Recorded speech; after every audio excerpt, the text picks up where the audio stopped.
وأشهد أن محمدا عبده ورسوله الذي لا إله بعده وقال الله تبارك وتعالى في القرآن الكريم أعوذ بالله من الشيطان الرجيم إن المسلمين والمسلمات والمؤمنين والمؤمنات والقانتين والقانتات والصادقين والصادقات والصابرين والصابرات والخاشعين والخاشعات إلى آخر الآية. أعد الله لهم مغفرة وأجرا عظيما. وقال رسول الله صلى الله عليه وسلم عليكم بالصدق فإن الصدق يهدي إلى البر وإن البر يهدي إلى الجنة. Ma'asyiral muslimin ikhwat iman, kajian pada pagi hari ini kita ambil tema makna kejujuran, merujuk kepada Al-Ahzab pada ayat yang ke-35. Allah menjelaskan ada 10 keistimewaan yang Allah terangkan pada ayat tersebut. Ada 10 keistimewaan, ada 10 istilah atau takrifat yang selayaknya kita pahami. Allah mulai dengan ungkapan minal muslimin wal muslimat. Sesungguhnya orang-orang muslim, laki-laki dan perempuan, wal mu'minin wal mu'minat, mukmin laki-laki dan perempuan, wal qanitin wal qanitat, laki-laki perempuan yang taat, kemudian was-shadiqin was-shadiqat, laki-laki perempuan yang jujur atau yang benar. Sampai akhir ayat di situ dijelaskan ada 10 yang Allah sebutkan: muslim, mukmin, qanit, kemudian shadiq, as-sabirin, sabar, wal khashiyin, khusyuk, dan lain-lain. Bisa dicek ayat 35 di surat Al-Ahzab. Pada kesempatan pagi hari ini, satu takrif saja, satu istilah yang kita pahami, yakni kalimat was-shadiqina was-shadiqat, laki-laki perempuan yang jujur atau benar. Ikhwatul iman, sebelum menyebutkan 9 dari orang-orang istimewa yang Allah sebutkan, Allah mulai dengan ungkapan al-muslimin wal muslimat. Disebutkan Islam terlebih dahulu sebelum mukminin dan seterusnya. Ada sistem takdim dan takhir, mana yang didahulukan, mana yang diakhirkan dalam tulisan ungkapan bahasa Quran. Kenapa didahulukan kalimat al-muslimin? Karena ini awal, sekaligus sebagai level awal sebelum level-level berikutnya. Karena tidak ada mukminin, tidak ada qanitin, tidak ada shodiqin, sobirin, dan lain-lain kalau tidak diawali Islam.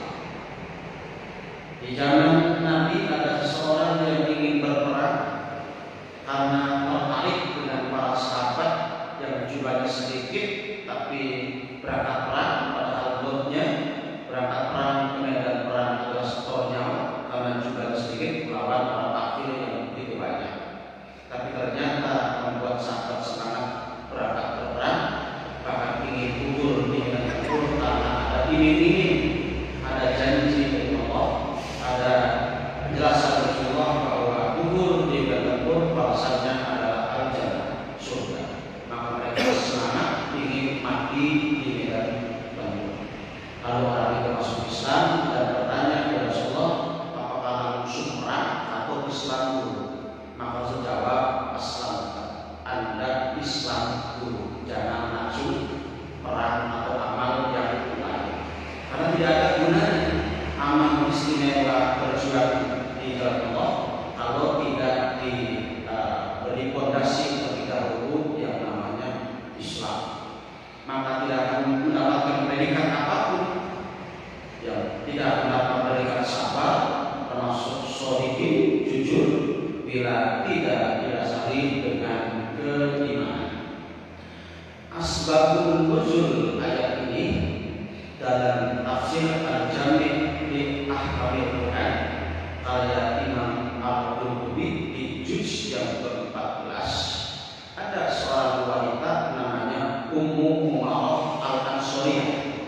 Ada seorang zaman Nabi namanya Ummu Umarah, orang Ansar. Annaha atatin nabiyya faqala. Ia datang ke Nabi lalu mengatakan, ma ara kulla syai'in illa lirrijal, ma aran nisa'a yadkurna bisyai'. Kata Ummu Umar, saya tidak akan melihat apapun kecuali untuk melihat laki-laki. Saya tidak akan melihat apapun kecuali untuk melihat lelaki, dirrijal. Dan saya tidak akan melakukan apa-apa kecuali sebagaimana yang para perempuan lakukan. Wa ma'al nisa, wa ma'al nisa yadkurna bisyai'. Dan aku akan melakukan sebagaimana yang para wanita ingat-ingat akan sesuatu. Jadi asumsinya kepada yang negatif.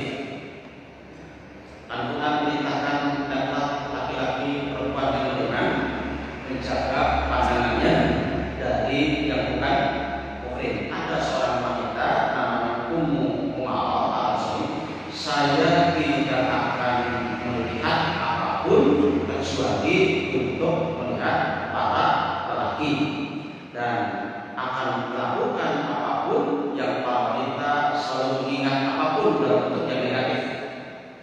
Lalu turunlah ayat ini. Di ayat ini bagian akhir terakhir ada ungkapan wal hafidina furujahum, ya, wal hafidah. Orang yang istimewa adalah orang-orang yang bisa menjaga kehormatan mereka, baik laki-laki ataupun perempuan. Kenapa Allah turunkan ayat ini? Karena perempuan tadi ya, hidupnya untuk itu. Kalau bahasa kita sekarang mungkin mata keranjang, jadi makanya untuk melihat sesuatu yang tidak dihalalkan oleh Allah. Ya, sementara perintah dari Allah harus menjaga pandangan, ya, baik laki-laki atau perempuan kepada yang bukan kufur bagi seorang muslim. Maka turunlah ayat ini. Apakah ayat ini hanya berlaku untuk Umar, ya, untuk Ummu Umar? Tidak, karena kalimatnya adalah al-hafidina furujahum wal hafidah. laki-laki dan perempuan yang menjaga. Kalimatnya wal hafidhah untuk semua perempuan, wal hafidhin untuk semua laki sama wajib untuk menjaga pandangan. Maka diberikan penjelasan dalam tafsir tersebut, makna daripada wal hafidhin yang berujung wal hafidhah adalah la yahillu minaz zina wa ghairihi. Orang yang beriman yang dapat julukan al-hafidhin wal hafidhat adalah orang-orang yang terhindar menjaga diri untuk tidak melakukan perzinahan. Wa ghairihi dan yang lainnya. Wa ghairihi adalah mampu menjaga pandangan karena zina terjadi dari pandangan. Kan pernah menjelaskan berapa terus zina, jangan mendekati zina. Awalnya dari pandangan, zina mata, ya, kemudian zina hati, kemudian zina anggota, pada puncaknya di situ. Ikhwatul iman, di ayat ini ada ungkapan was-shadiqina was-shadiqat, orang-orang yang jujur, laki-laki dan perempuan. Dalam kitab At-Ta'rifat karya Imam Al-Jurjani diberikan penjelasan. As-sidqu, jujur itu adalah alla yakuna fi ahwalika syauq wa fi i'tiqadika ghaib wa fi a'malika aib. Namanya jujur itu dalam karaktermu, jiwamu, dirimu tidak ada khianat, tidak akan khianat, karena ciri munafik diantaranya adalah apabila dipercaya khianat. Wa idza tumina khana, bila dipercaya diamati khianat. Orang yang jujur tak mungkin jiwanya, dirinya berkhianat. Dari Allah sudah berjanji. Allah bertanya, alastu birabbikum? Qalu bala syahidna. Allah bertanya ketika manusia baru berusia 120 hari dalam rahim seorang ibu, Allah bertanya, alastu birabbikum? Qalu bala. Bukankah aku ini Rabb kalian, Rabb kamu? Maka saat kita menjawab qalu bala syahidna, benar engkau kami, satu kita sudah berjanji untuk menerima amanat dan tidak akan khianat, akan melaksanakan segala yang Allah perintahkan dan menjauhi yang Allah larang. Maka orang yang jujur memegang janji itu, yakni tidak akan khianat karena sudah mengambil amanat dari Allah. Wafi dikolikawai, orang yang jujur dalam keyakinannya tidak dicampuri dengan keraguan. Kalau sudah yakin kepada Allah, jangan ada keraguan sedikit pun. Ketika sudah ragu kepada Allah, di situ iman sudah kena virus, di situ imannya sudah terkotori dengan keraguan. Dalam akidah, dalam keyakinan, jangan ada keraguan. Bahkan wajib hukumnya mengimani dengan penuh keyakinan apa yang Allah terangkan dalam Quran dan Rasul sabdakan dalam hadis-hadisnya terkait masalah tauhid dan urusan lainnya, semuanya wajib untuk diimani. Jangan ada keraguan sedikit pun. Bila keraguan, maka di situ tidak ada jaminan untuk selamat. Orang Islam begitu sudah masuk Islam, maka tidak boleh ada keraguan. Harus penuh dengan keyakinan, istiqomah dalam akidah yang lurus, tidak boleh melenceng dari akidah yang lurus. Kemudian bagi a'malika aib, dalam perilakunya, dalam amal sehari-harinya tidak ada kecacatan, tidak ada caci maki, tidak ada keburukan, walaupun tidak ada manusia yang sempurna, pasti ada. Maka orang muslim menjaga diri untuk senantiasa terhindar dari beberapa poin tadi. Jujur dinyatakan sebagai takdir seperti itu, yakni dalam dirinya tidak ada khianat, dalam keyakinan tak ada keraguan, dan dalam perilaku sehari-hari tidak ada cacat. Bila ada cacat, ada salah, segera inabah kembali dan bertobat kepada Allah. As-shadiqin seperti itu.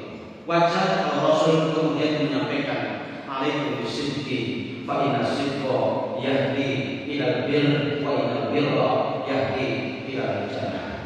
Hendaklah kalian jujur, karena jujur itu akan membawa kepada al-birra, segala macam kebaikan.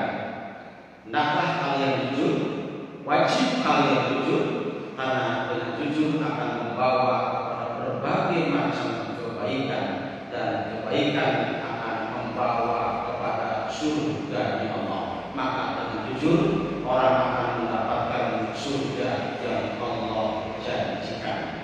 Di akhir ayat tersebut Allah berjanji, a'adallahu lahum maghfiratan wa ajran 'azima. Allah sudah sediakan untuk mereka, untuk yang jujur, untuk yang lain-lainnya, dengan maghfiratan wa ajran 'azima, dengan ampunan dan pahala yang tidak kecil. Jadi berdasarkan ayat itu, kita sebagai umat Rasul untuk senantiasa istiqomah dalam 10 amalan yang diterangkan dalam ayat tersebut. Salah satunya adalah hendaklah kita istiqomah, komitmen dalam as-shadiqin, dalam kejujuran. Karena kalimat as-shadiqin berasal dari kalimat as-sidqu, maknanya adalah jujur, berarti ada makna lain. Dari as-sidqu kemudian bisa ke makna shadaqah, dan nanti jamaknya adalah shadaqah. Masih pengertian yang sama. Seperti pada hadis Nabi, kullu muslim shadaqah. Setiap muslim harus bersedekah. Ada kalimat tasoddaqah, bersedekah dengan harta. Ketika sedekah maka maknanya umum, karena makna sedekah adalah al-afiyah, yang memberikan sesuatu. Nabtaghi bihal masubatan min Allah. Ia berharap semata-mata untuk mendapatkan pahala dari Allah, memberikan sesuatu semata-mata untuk mendapatkan pahala dari Allah. Itulah makna daripada sedekah. Maka ada Nabi, senyum adalah sedekah, ya kan? Kira-kira senyum ngasih materi atau ngasih apa? Ya kan, bukannya. Senyum adalah sedekah. Bahkan kullu ma'rufin sedekah. Setiap kebaikan adalah sedekah. Tapi kalau ketika disebutkan ya tasoddaq atau ya tasoddaq, itu maknanya adalah berderma dengan harta, sedekah dengan harta. Tapi ketika sedekah maka maknanya luas, bisa dengan harta, bisa juga dengan yang lain. Prinsipnya kullu ma'rufin sedekah. Setiap kebaikan adalah sedekah, bahkan senyum kita juga bagian daripada sedekah. Segala kebaikan yang kita lakukan yang berharap pahala dari Allah, itulah makna daripada sedekah. Dalam beberapa ayat Allah menerangkan untuk para lelaki yang ketika menikah, itu kan ada ayat wa'atun nisa shadaqatihin, berikanlah sedekah kalian untuk wanita yang kalian nikahi. Maka ungkapan para ulama mahal, tapi bahasanya sedekah, padahal maknanya adalah mahal. Karena yang namanya mahal adalah sebutan yang begitu banyak. Paling tidak ada 8 sebutan untuk makna mas kawin. Di antaranya adalah kalimat sedekah.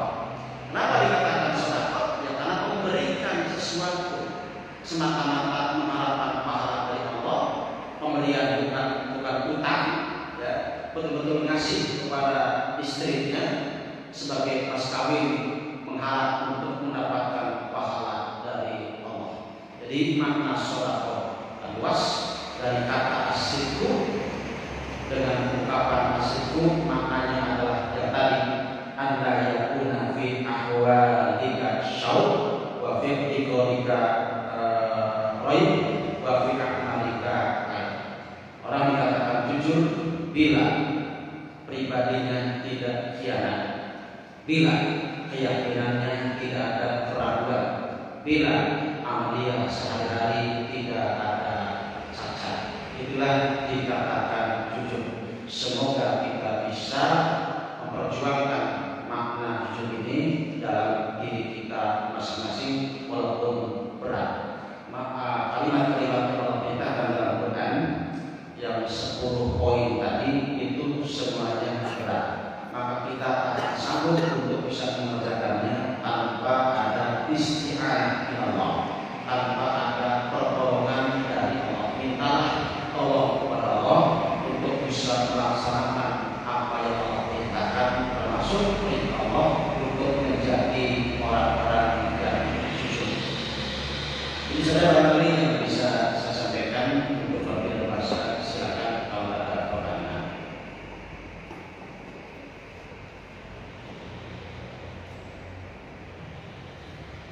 Bismillahirrahmanirrahim. Untuk mengawali pertanyaan pengajian tahajud ini, saya mau bertanya tentang sifat Nabi. Ada 4 buah: Siddiq, Amanah, Fathomah, Tabligh. Dari 4 itu harus dimiliki oleh Nabi, sifat Nabi itu. Nah, untuk kita idealnya itu, tapi di antara 4 itu, kira-kira yang paling atas itu yang mana yang harus dimiliki oleh umat Rasulullah? Idealnya 4. Nah, sifat Nabi itu dimiliki oleh kita. Kalau mau diturunkan dari 4 sifat Rasulullah SAW itu kira-kira yang paling utama atau yang diurutkan, apa mesti ini yang diutamakan atau bagaimana modelnya? Dan tinggal dipahami satu persatu dari sifat-sifat tadi. Fathomah apa yang Fathomah? Dan Siddiq jujur, Tabligh menyampaikan tidak akan mengurangi, tidak akan menambah. Ya, Rasul dalam menyampaikan risalah tidak akan mengurangi dan tidak akan menambah. Kalau Rasul memberikan jawaban bukan wahyu dari Allah, maka diancam. Walau taqawwala alaihi ba'dul aqawil dari mobil yang diancam akan dibinasakan, dicabut tulang yang menusuk ke jantungnya kalau Rasul mengada-ngada atas nama kami. Ini Rasul diancam. Kalau Rasul ada pertanyaan dari kaum muslimin, kalau Nabi ditanya, Nabi langsung jawab. Dia tunggu wahyu, ya, karena tabligh harus menyampaikan sesuai dengan perintah aturan dari Allah. Tidak akan menjawab ya berdasarkan hawa nafsu. Wa ma yantiqu anil hawa in huwa illa wahyu, seperti itu. Tapi Fathomah cerdasnya bukan di otak, tapi di hati.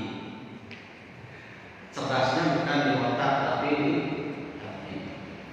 Kalau di otak banyak orang cerdas di otak, hatinya tumpul, jadi jahat, gitu ya. Otaknya hebat, tapi hatinya tumpul, maka pasti merusak. Orang-orang munafik itu bukan orang-orang yang bodoh, IQ-nya ya, tetapi imannya yang jahiliyah, imannya makanya rusak, ya, rusak. Makanya kenapa di pesantren kan sudah, tapi kenyataannya tidak seperti anak santri. Ya di situ ilmunya di otak tidak sampai ke hati. Kiai tapi ilmunya di otak tidak sampai ke hati. Jadi cerdasnya bukan semata-mata di otak, tapi yang utama adalah di hati. Karena memang kalau hati sudah tajam, maka yang lain ikut tajam. Kalau hati tumpul, ilmu pun jadi tak berkah, hilang. Ilmu itu ketika hatinya sudah tidak ada tawadhu lagi, hatinya sudah jauh kepada Allah, maka ilmu tidak akan ada keberkahan. Karena cerdasnya hanya di otak, tidak cerdas di hati. Fatonahnya hanya di otak, hanya tidak di hati. Hanya bahasanya menggunakan fatonah, bukan menggunakan makna kalimat yang lain. Tapi fatonah amanah, ya jelas amanah sesuatu yang harus ditunaikan. Tunaikanlah, ya. Amanah itu kepada yang berhak untuk menerima. Rasul terima amanah dari Allah. Apa amanahnya? Sampaikan risalah. Ya, pahit ataupun manis, sampaikan. Risalah disampaikan. Dengan cara jangan menambahi, jangan mengurangi, tabligh. Ya kan? Kemudian asidku, ya, sidik. Asidku itu kan tadi jujur, jelas, kejujuran modal utama. Tapi Rasul tadi menjelaskan alaikum bisidqi fa inna sidqa yahdi ilal birr wa inal birra yahdi ilal jannah. Merujuk pada hadis itu, maka yang pokok adalah kejujuran. Ya, tentu saja jujur lebih luas. Allah memahami takrif definisi makna dari jujur tadi. Dalam pribadinya tidak khianat, keyakinannya tidak ada keraguan, amaliyah tidak ada cacat. Dan bisa dipastikan kalau jujur tidak ada, tidak akan tabligh. Kalau jujur tidak ada, tidak akan fatonah. Kalau jujur tidak ada, maka tidak akan amanah. Jadi menurut saya, merujuk pada hadis yang tadi, maka asidqu, kejujuran, lebih diutamakan daripada sifat-sifat yang lainnya. Semuanya penting dan harus dimiliki oleh siapapun, dan Nabi pun demikian. Tetapi urutan pertama adalah asidqu, kejujuran. Bila sudah jujur, pasti akan amanah, pasti akan tabligh, pasti akan fatonah. Karena kembali pada hadis yang tadi, alaikum bisidqi fa inna sidqa yahdi ilal birr wa inal birra yahdi ilal jannah. Hendaklah kalian jujur, karena jujur akan membawa kepada segala kebaikan, dan kebaikan akan mengarahkan kepada surga. Kalimatnya al-bir, bukan birrun, tapi al-bir artinya segala kebaikan akan didapatkan kalau modalnya asidqu, jujur. Jujurlah kepada Allah, jujurlah kepada sama manusia, jujurlah kepada aturan, dan jujur akan membawa efek yang positif. Kebaikan akan dapat diraih dan surga akan didapat. Jadi asidqu lebih prioritas, ya, semuanya harus dimiliki empat sifat itu oleh siapapun, apalagi oleh para ulama, gitu ya. Rusaknya agama karena para ustadznya tidak tabligh. Rusaknya agama karena para ustadznya tidak tabligh, tidak menyampaikan apa adanya dari Allah dan Rasulnya, berarti mengurangi dan menambahi. Rusaknya agama itu oleh dua golongan, oleh yang jahil, oleh yang pintar tapi ngaco. Oleh orang yang jahil mutanasib, orang yang jahil yang mutanasib. Kemudian orang yang alim mutahaqqik, orang yang bodoh, jahil, semangat beribadah, terus dia kerjakan ibadah tapi tak pakai panduan, gak pakai aturan yang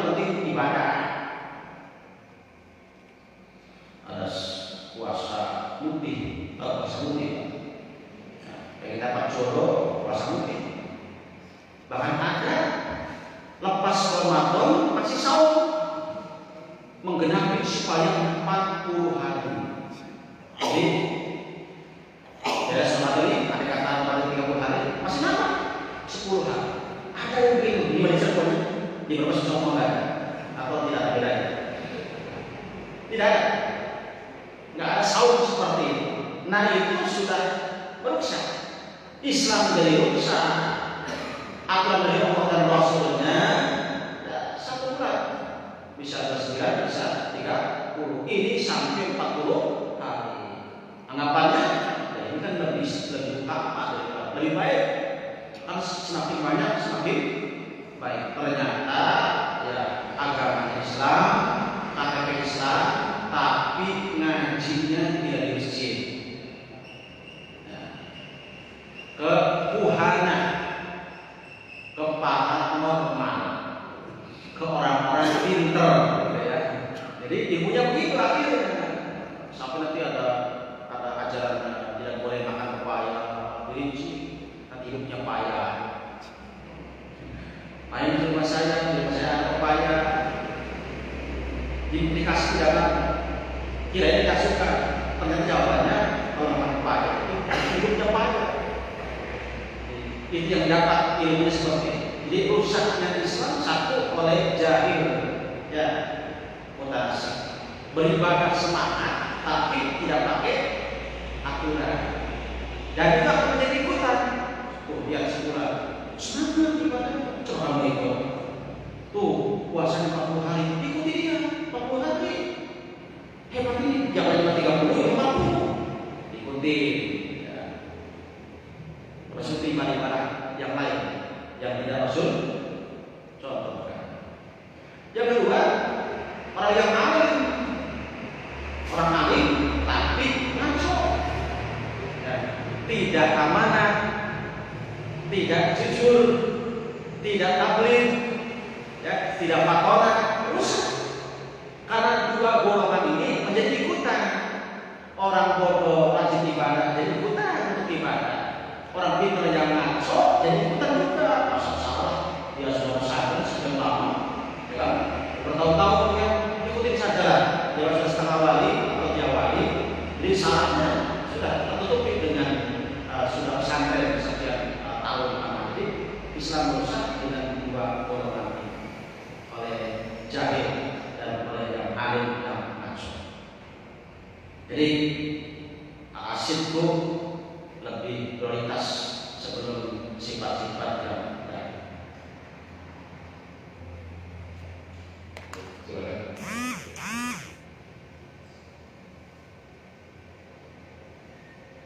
Ibu, masih setengah jam.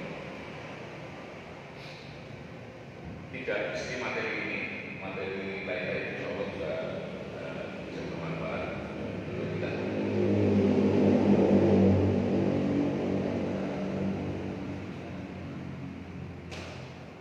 Barangkali untuk saya juga bisa nambahin. Sering ya saya perhatikan orang kalau ngomong sering mengatakannya begini, jujur saya, kata-kata jujur seolah-olah selama ini berarti tidak jujur. Jujur saya katakan bahwa saya misalnya gitu kata-katanya. Jadi saya menangkapnya berarti selama ini dia tidak jujur, gitu. Nah, misalnya gini saja, jujur saya selama ini belum melakukan misalnya sholat sunnah, ya. Jujur, kata-kata jujur ini atau mungkin kata-kata ini juga digunakan kata-kata jujur ini juga dalam pembicaraan yang lain ya. Nah, misalnya apa saja lah. Nah, yang saya tanyakan ini kata-kata saya jujur saya katakan. Jadi seolah-olah saya menangkapnya berarti selama ini apa yang dia lakukan itu tidak jujur. Ya, minta komentar itu. Ya, makanya Islam itu apa ya, syarat dengan keilmuan. Sekian banyak istilah-istilah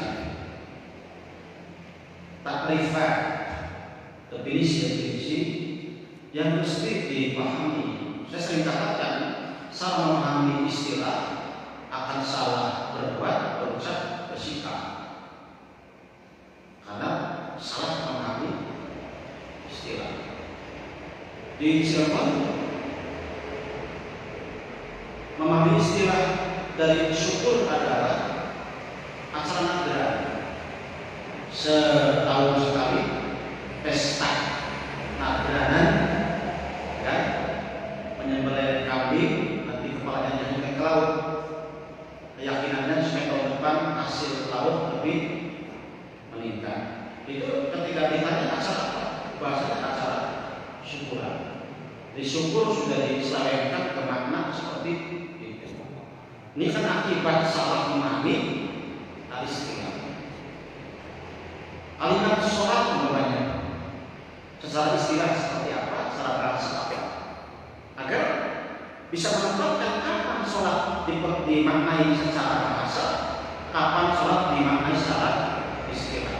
Secara istilah barangkali sholat adalah zikir, ya, zikir dan syarat-syarat, zikir yang tertentu, syarat yang tertentu, kan?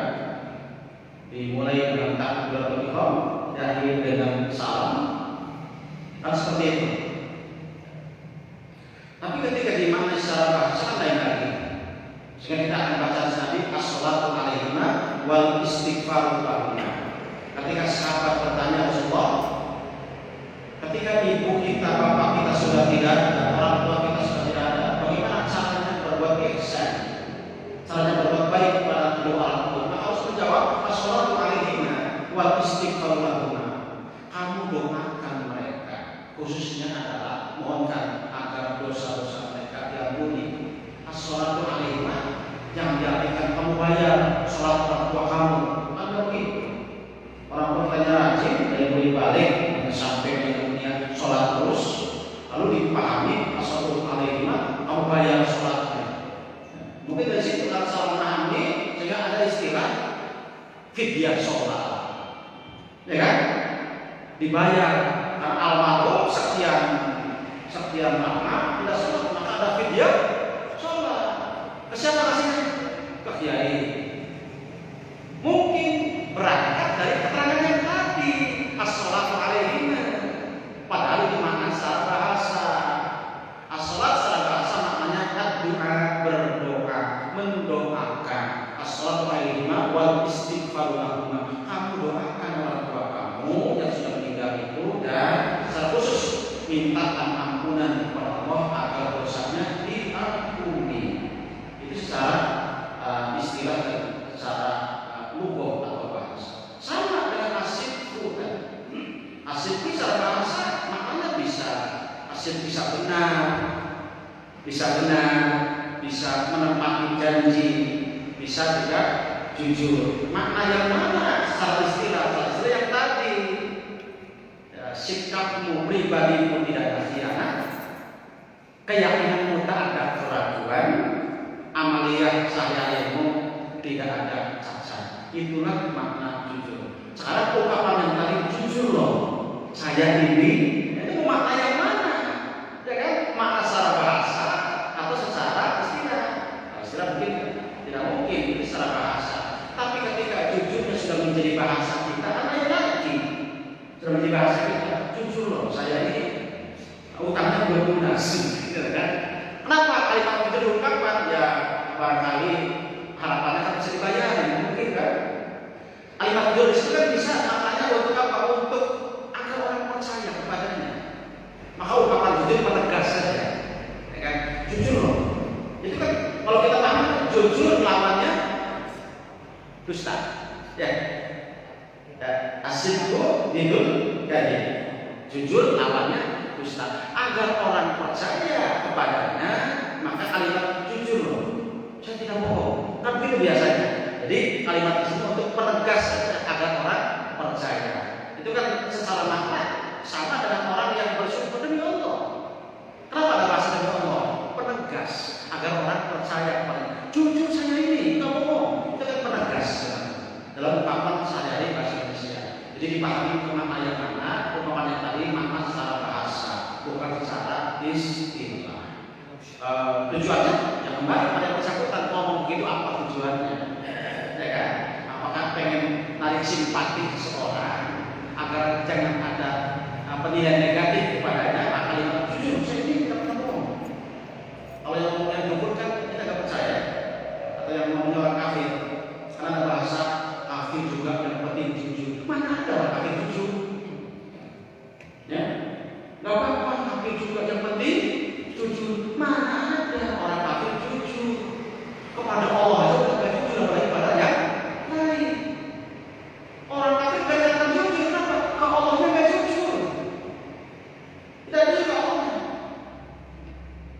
Orang dulu, orang kafir musyrik dulu kan, ketika ditanya siapa yang menciptakan langit dan bumi, jawabannya Allah. Tapi batinnya tak mau menerima, tidak mau jujur dengan batinnya, Allah saja, ya.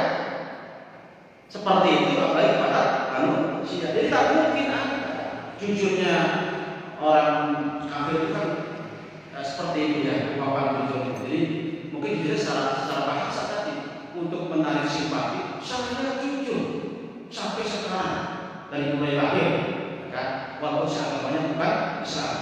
Ya itu mungkin kalau ungkapan jujurnya ya dipahami secara bahasa, ya kan? Tidak secara istilah. Karena secara istilah tadi ketika tidak jujur maka dia akan menjadi ahli neraka karena makna filsafat. Kalau dia jujur ya mestinya memilih Islam bukan memilih kafir. Kenapa? Karena dari awal Allah sudah bertanya alas tubirobikum qalu bala, saya mestinya begitu.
Tidak bisa berbuat apa-apa, hanya bisa berjuang lewat menyampaikan atau sosmed. Mohon penjelasan Ustaz. Ya, Rasul sudah berikan panduan. Bila Anda melihat kemungkaran, ya, falikoyir. Ya, kalau melihat kemungkaran maka lakukan dengan kemampuan berkuasa. Jika tidak bisa, bil lisan, dengan ucapan nasihat. Datangi secara individu, nggak bisa mudhaharah. Datangi secara pribadi nggak bisa, tutup pintu. Ya bagaimana bisa nasihatin? Ulama mau datang nih menasihatin, tutup pintu. Maka dengan cara mudhaharah, ya, dengan cara demo yang santun. Ya mesti tidak ada demo kalau legowo menerima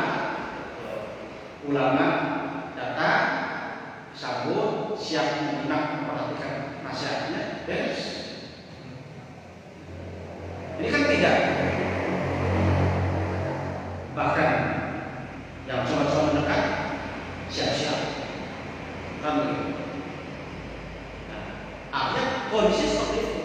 Maka cara yang berlaku sekarang adalah bilqalb, ya, dengan hati, dengan doa, dengan ketidaksetujuan terhadap kezaliman yang terjadi. Batin tak setuju. Kalau sudah setuju, hati-hati. Bisa dikatakan tidak ada iman. Jadi batin tak setuju, kemudian kita berdoa. Berdoa juga tetap sesuai dengan aturan Rasul. Ya, perintahkan. Rasul menyampaikan, silakan mendoakan ya orang-orang yang mendolimi. Kan begitu ya? Ini tidak dibatasi siapa, tidak dibatasi orang tertentu siapapun, ya kan? Karena ada bahasa doanya orang yang mendolimi akan dikabulkan. Artinya semua terserah yang didolimi. Nah, kira-kira kita ini didolimi atau tidak? Maka gunakan haknya. Dan memang yang diperintahkan adalah kita berdoa ya Allah, semoga negara ini Allah lindungi, Allah amankan dengan cara yang Allah. Jadi kembali, idza amartukum bisyai' fa'tu minhu mastata'tum. Bila diperintahkan untuk mengerjakan sesuatu, maka lakukan berdasarkan kemampuan. Kemampuan, kalau nggak mampu ya. Kalau nanti mudhaharahnya semakin hilangnya para ustaz, semakin hilangnya para ustaz, ya stop, karena itu kawan. Ketika para ulama tidak ada, ya sudah lebih mengenaskan lagi.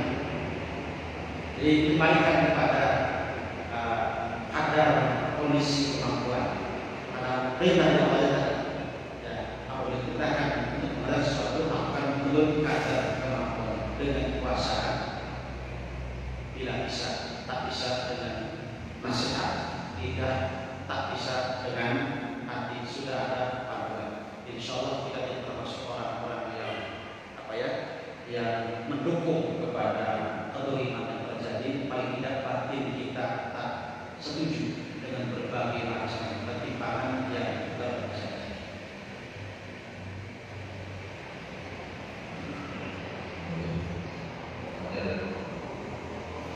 Ini saya tanya dalam suatu ceramah seorang ustaz dia memberikan contoh-contoh sebuah kemungkaran, munafikan dan yang lain-lainnya. Tapi kadang-kadang walaupun mungkin secara kelakar, di sini nggak ada, itu tetangga saya. Padahal itu juga, iya, itu masuk tidak jujur menurut saya. Karena dia memberikan contoh marah, tetapi yang dipahami adalah tetangga saya. Itu di sini nggak ada, ya, tetangga saya. Ya, contoh-contoh kemungkaran, menafikan seorang ustaz. Padahal di dalam kehidupan kita, di dalam Allah, lisan kita tuh satu kata dua kata dipertanggungjawabkan. Nah, ini bagaimana hukumnya? Dan ditanyakan, Jadi gini Pak Ustaz, seorang ustaz ceramah, ya, di hadapan para jemaah, iya, terus memberikan contoh sebuah kemungkaran atau kemunafikan, tapi yang dijadikan contoh, dia mengatakan tetangga, padahal itu bukan tetangganya, ini hanya arah saja, walaupun sifatnya kelakar atau guyon, tapi dia mengatakan di sini nggak ada, itu tetangga saya, itu kelakar, ya. Tapi karena ceritanya cerita kemungkaran, nah, dilakukan katanya tetangganya padahal bukan. Ya, ini hukumnya bagaimana? ya.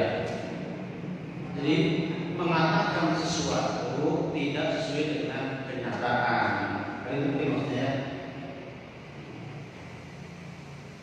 di Brebes nanti ada, di Cirebon ada, lalu kedua nggak ada, ya kan? Kan sama begitu. Artinya saya ngomong, Nah, untuk masalah itu kembali kepada innamal a'malu binniyat. Di sini orangnya soleh-soleh lah, insya Allah tidak seperti di Cirebon, kan? Atau bisa jadi Cirebon lebih daripada Brebes, kan gitu. Nah, ungkapan seperti itu kan apakah tujuannya? Tujuannya untuk bohong kan tidak. Jadi innamal a'malu binniyat. Kalian semuanya anak-anak yang luar biasa soleh, tidak seperti anak saya. Ya padahal anaknya mungkin lebih, tapi untuk apa ya? Untuk menghilangkan image ya, anak. Jadi untuk tausiah, kalian semuanya soleh-soleh, tidak seperti anak bapak, ya kan? Padahal mungkin anak bapaknya, anaknya dia mungkin lebih, hanya untuk menghilangkan dengan tujuan seperti itu. Di saat tidak seperti itu maka tidak ada masalah. Jadi semuanya kembali kepada innamal a'malu binniyat. Bahkan ada beberapa ungkapan yang tidak sesuai yang dilakukan oleh Nabi Ibrahim. Dalam istilah agama kita namanya tauriyah. Ya, jadi bukan jadi. Itulah sebabnya Ibrahim ketika ditanya, Nabi Ibrahim ketika diminta oleh para ulama dan orang-orang soleh pada masa untuk segera adanya penghisaban, minta kepada Allah segera digelar penghisaban. Ini sudah Nabi Adam diminta, ya kan? Sudah Nabi yang diminta, sebelum Nabi yang terakhir diminta, Nabi Ibrahim diminta. Apa jawabannya? Untuk hari ini di pada masa ini aku tidak bisa memenuhi keinginan kalian karena Allah lagi murka karena saya sudah berbohong, sudah berdusta 3 kali. Satu, ketika datang menghadap raja dengan istrinya yang bernama siapa? Nabi Ibrahim datang ke raja dengan istrinya yang bernama siapa? Kan 2 istrinya, ada Sarah, ada Hajar. Yang datang menghadap raja itu apakah Sarah atau Hajar? Sarah. Anak Hajar mah orangnya hitam. Hadiah Sarah itu, Hajar itu hadiah apa? Hadiah oleh raja dan dipakai kasih Nabi Ibrahim, diambil. Yang datang bersama Rasul bersama Ibrahim, Nabi Ibrahim adalah Sarah, wanita cantik. Ditanya oleh raja, ini perempuan ini apanya kamu? Apa jawabannya? Ini saudara saya, ini saudari saya. Enggak jawab ini istri saya, enggak. Ini kan sudah bohong nih. Ini jelas nyata nih. Kalau kita melihat langsung, Ibrahim bohong. Kan omongannya kesulitan kenyataan. Tadi tuh di sini nggak ada yang sebelah saya, yang begitu. Kan begitu. Nah, kan nggak begitu kan sebelah. Tapi kalau tanda sebelahnya malah mengetahui dari sakit hati, harus menyerah.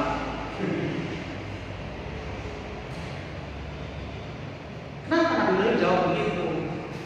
Sebab kalau jawabannya adalah ini istri saya, diambil oleh raja. Karena saat itu raja mengambil istri siapapun sesuai dengan keinginan raja yang sangat cantik diambil. Maka Nabi Ibrahim punya siasat namanya tauriyah dengan jawaban ini saudariku, bukan istriku, tapi ini saudariku. Maksud Nabi Ibrahim saudara seiman. Di hatinya nih saudara jadi innamal a'malu binniyat. Orang mengerjakan apapun, ucapan apapun, hatinya bagaimana?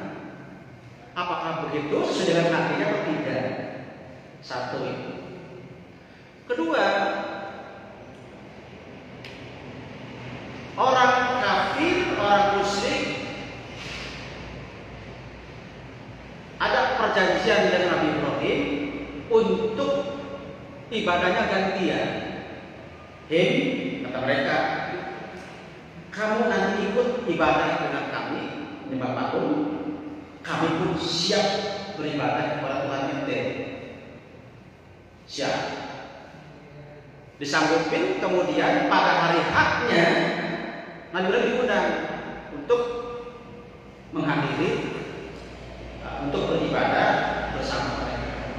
Apa jawaban Nabi Ibrahim? Saya sakit, tak bisa datang. Saya, padahal sehat secara fisik, tapi sakitnya di sini. Apa? Iman terganggu. Orang beriman kalau iman terganggu sakit. Ya kan? Kalau orang sudah tercampuri hatinya dengan kesyirikan dan tidak merasa terganggu, sudah sakit iman. Nabi Ibrahim masih sehat imannya. Bahasa sakit itu apa? Tapi tidak akan mau untuk kumpul dengan mereka, mengikuti acara ritual agama mereka, bahkan untuk ikut sholat, batin tak terima. Maka batin ini sakit. Iman ini tak bisa dicampuri dengan kesyirikan. Kan begitu? Ketika beliau menghancurkan seluruh patung-patung yang ada, lalu disisakan patung yang paling besar, nampaknya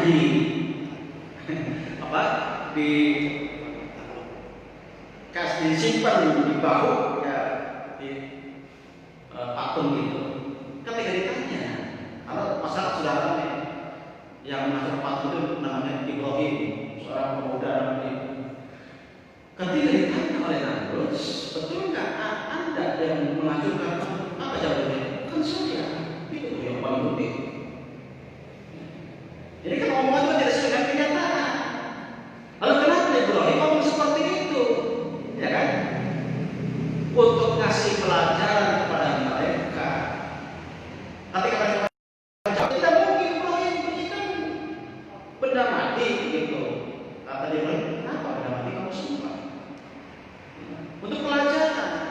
Jadi ada tujuan khusus di situ, tidak bermaksud untuk berbohong, ngomongnya tidak sesuai dengan kenyataan. Jadi kembali pada innamal a'malu binniyat. Tapi awas jangan punya daya ingin. Nabi Ibrahim juga kan bisa bohong. Kita juga bisa bohong untuk ya, demi keuntungan dan berani untuk berbohong. Enggak seluas itu artinya. Jadi pahami dulu dan kemudian kita akhirnya pikir-pikir bohong. Maka Rasulullah diperbolehkan ketika untuk mendamaikan 2 orang yang berselisih, ya kan? Ini ada 2 orang, si A si B bertengkar, ada orang mau menyelesaikan supaya Islam, karena orang beriman semuanya saudara, tidak boleh berlama-lama balasnya sampai 3.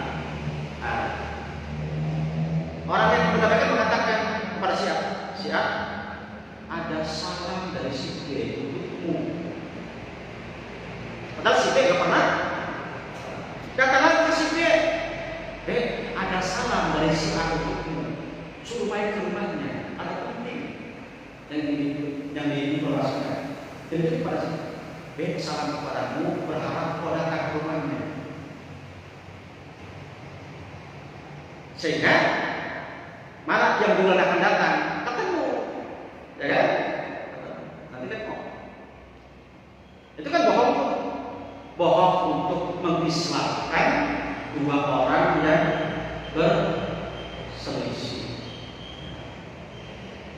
Jadi tolong dipahami bohong yang mana yang dimaksud, yang dia dibenarkan secara syariat, dan mana yang namanya tauliyah, ya, untuk tujuan tertentu, untuk politik, demi kebaikan Islam dan keselamatan jiwanya.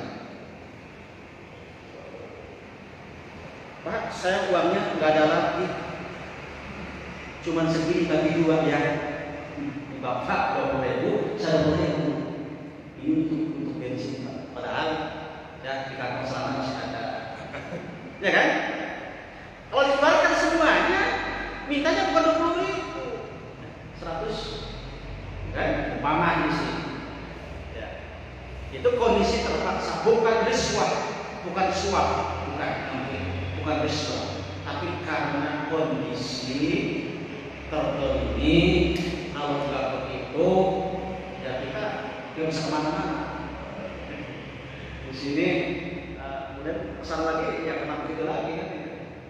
Gitu ya, paham ya? Jadi tidak selalu ngomong yang tidak sesuai dengan kenyataan itu ada bohong. Dikembalikan kepada yang bersangkutan, kenapa ngomong begitu, apa maksudnya?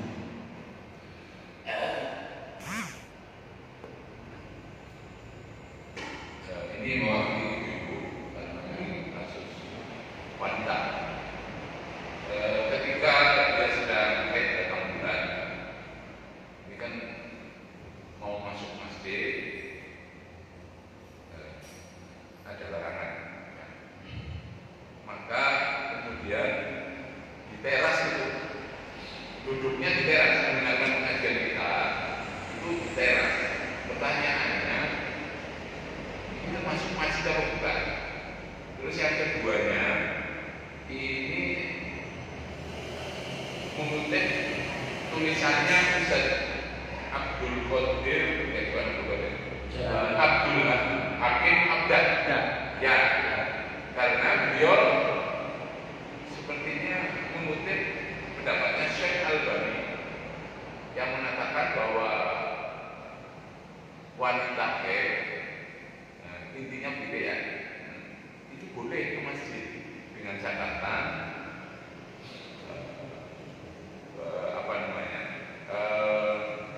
catatannya tidak mengotori, Bisa menjaga. bisa menjaga gitu.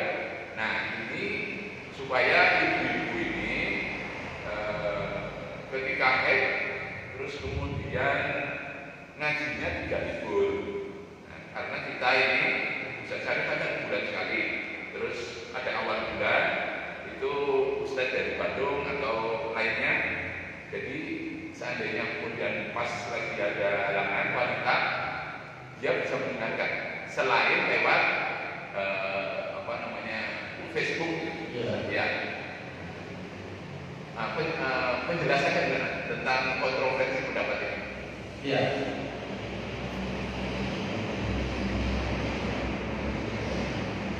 Para imam terdahulu, Imam Syafi'i, Imam Ahmad, dan yang lainnya selalu mengatakan, Imam Syafi'i, kalau ada tulisan saya yang salah, buanglah jauh-jauh, ambil hadis yang sahih.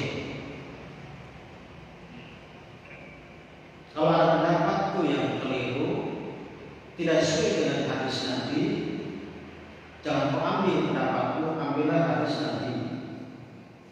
Bahkan Imam Syafi'i pernah berpesan kepada Imam Ahmad, baru misalnya dulu Imam Ahmad itu, apabila ada hadis sahih, beritahu saya, fa'limuni. Kalau wahai Imam Ahmad, kalau ada hadis sahih, kasih tahu saya akan beramal berdasarkan hadis sahih. Tidak akan sekalian bahwa madhabi, kata Imam Syafi'i. Kalau ada hadis sahih, itulah madhabku, itulah pijakanku, itulah yang pegang, bukan omongan siapa-siapa. Karena selain Nabi pasti ada salah, ada benar. Karena selain Nabi dari maksud semua manusia selain Nabi pasti ada salah. Siapapun.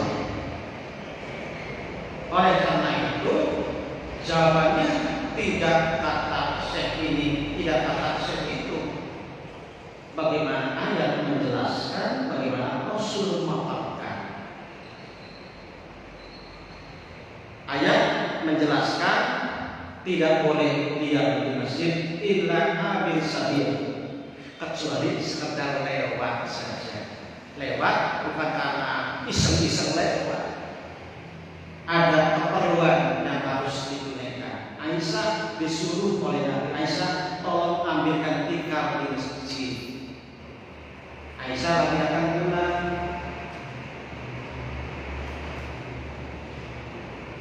Kata Aisyah, Rasul, aku lagi begini. Kata Rasul, darah haidmu tidak di tanganmu kan? Ambil tikarnya. Aisyah ke masjid ngambil tikar. Yang dilarang adalah diam di masjid. Diam di masjid.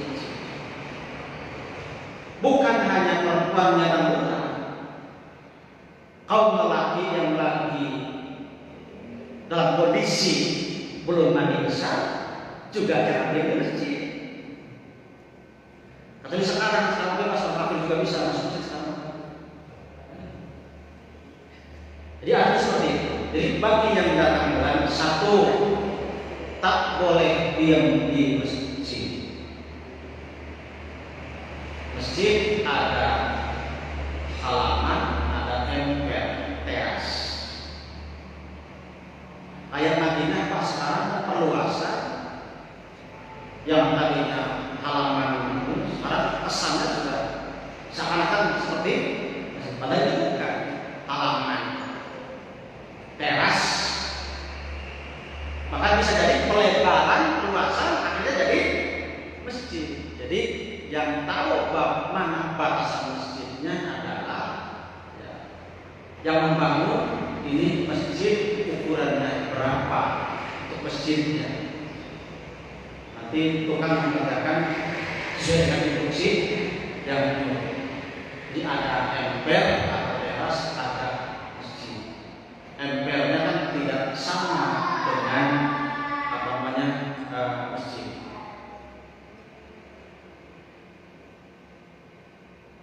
Rasulullah memberikan ketegasan perempuan yang datang bulan tak boleh diam di masjid, satu. Dua, tak boleh tawaf di Baitullah, dua. Tiga, tak boleh saum puasa. Empat, tak boleh sholat. Lima, tak boleh dekat-dekat sama suaminya.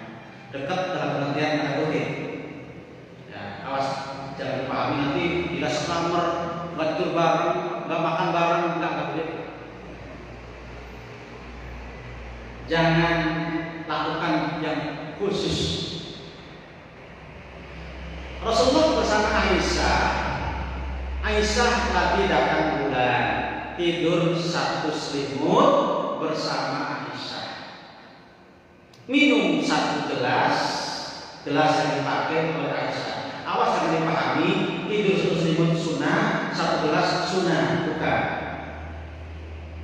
Itu untuk menghilangkan, menghapus orang-orang Yahudi punya pemahaman kalau istrinya lagi datang bulan jangan dekat-dekat, makannya tempatnya dibedakan, tidurnya pisah. Maka Rasul beri contoh minum satu gelas, tidur satu selimut, satu kamar, ya kan? Rasul melakukan apa saja yang Rasul inginkan kepada Aisyah kecuali yang satu dalam kurung. Ya, ketik ya, itu. Apapun silakan lakukan kecuali yang satu. Jadi larangannya satu, tak boleh sholat. Dua, tak boleh saum. Tiga, tak boleh bersembahyang. Empat, tak boleh tawaf di Baitullah. Kelima, tak boleh diam di masjid. Keenam, tidak boleh cerai dengan suami. Bisa cerai tak boleh, tunggu sampai bersih baru bisa cerai. Jadi semarah apapun bapak-bapak, Allah bilang bulan jangan di cerai. Kalau cerai datang bulan, oleh Rasul suruh kembali. Mereka kamu tunggu sampai bersih. Ya, jadi itulah penerangan yang Rasul terangkan, Allah sampaikan. Di Quran mungkin cuma ada satu, tidak boleh diam di masjid, tidak ambil sabil, kecuali sekitar lewat itu di Quran. Yang lainnya dimuat di hadis-hadis Nabi. Semuanya wahyu dari Allah. Kita wajib untuk mengimani dan memperhatikan apa yang menjadi larangan bagi kaum awam. Jadi emper bukan masjid, silakan di situ duduknya. Karena sholat tahiyatul masjid bagi emper. Sholat tahiyatul masjid mana? Masuk masjid tahiyatul, jangan tahiyatul masjid di emper.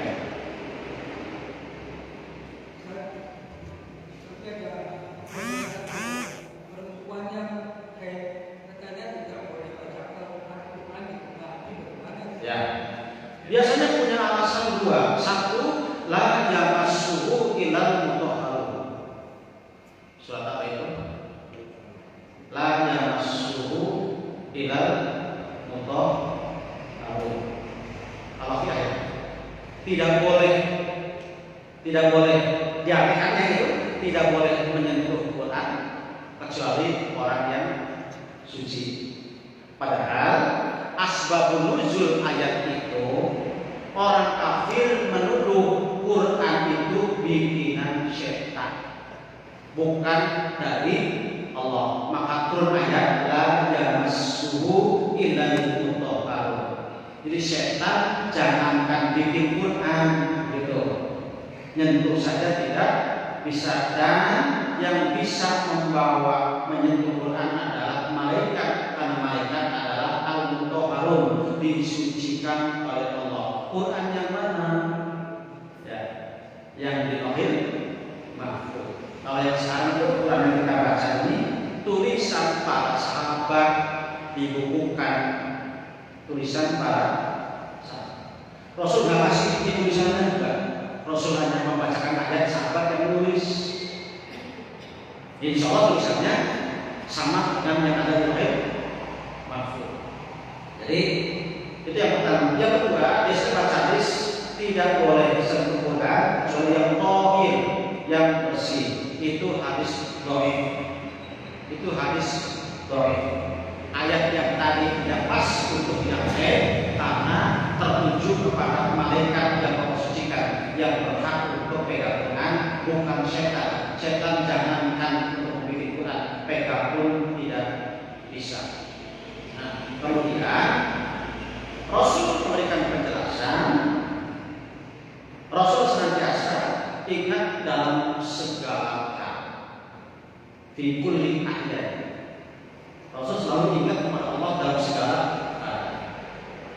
Perintah Rasul kepada para istri beliau termasuk kepada Aisyah untuk selalu ingat kepada Allah dalam segala keadaan. Ketika mau makan baca apa? Bismillahirrahmanirrahim atau Bismillah. Pertanyaannya, Bismillah ayat Quran bukan? Ayat Quran Bismillah. Ya kan? Ketika bersin, Alhamdulillah. Ayat Quran bukan? Ayat Quran. Jadi dari situ kemudian untuk kaum wanita yang datang itu silakan membaca ayat Quran karena kotorannya tidak pada tangannya, kotorannya di tempat yang insyaallah aman. Kemudian Rasul memberi contoh. Aisyah lagi datang bulan. Aisyah lagi datang bulan. Rasul kepalanya tiduran di paha Aisyah. Orang Sunda ya. Aisyah duduk, pahanya selonjor, kepala Rasul tiduran di pahanya Aisyah. Aisyahnya lagi datang bulan. Rasul melantunkan sekian ayat-ayat Quran. Apakah Rasul iseng begitu baca Quran? Tiduran di pahanya Aisyah lagi datang? Bukan iseng. Untuk hukum boleh tidak, ya kan? Boleh tidak membaca ayat dekat-dekat dengan orang yang lagi datang bulan. menurut kita kan nggak pantas, menurut kita. Tapi Rasul beri contoh dari dia. Ini dalil juga. Kalau ada pertanyaan, Pak, bagaimana wudu di kamar mandi?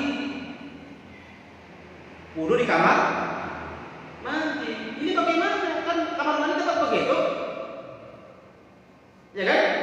Sampai ada masuk di YouTube kamar mandi, bak mandinya di sini, kemudian WC-nya di sini ada keran untuk dideraskan. Ini wudu yang tidak sah karena di kamar.